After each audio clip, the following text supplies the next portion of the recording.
6 अक्टूबर से सलमान खान का TV reality show big boss 18 शुरू होने जा रहा है। इस शो के लिए कंटेस्टेंट की नामों की चर्चा शुरू हो गई है। टीवी एक्ट्रेस निया शर्मा भी इस शो में नजर आने वाली है। वो इस शो की पहली कंफर्म कंटेस्टेंट है। उनका नाम सामने आते ही इस बात की चर्चा शुरू हो गई है कि वो इस सीजन की सबसे महंगी कंटेस्टेंट होने वाली है। ऐसा इसलिए कहा जा रहा है क्योंकि निया शर्मा इंडस्ट्री का एक बड़ा नाम है और उनकी सोशल मीडिया पर भी काफ़ी अच्छी फैन फॉलोइंग है। कोई मोई की एक खबर की माने तो निया शर्मा बिग बॉस 18 के एक एपिसोड के लिए 5.5 लाख रुपए की फीस चार्ज करने वाली है।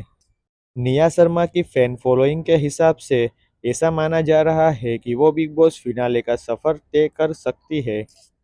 ऐसे में अगर वो सच में फाइनल में जाती है तो वो इस शो के जरिए करोड़ों की कमाई कर लेगी। बिग बॉस टीवी पर 14 हफ्तों तक चलता है, तो अगर वो 14 हफ्ते इस शो में रहती है तो 5.5 लाख के हिसाब से वो 5 करोड़ से भी ज़्यादा अपने नाम कर लेगी।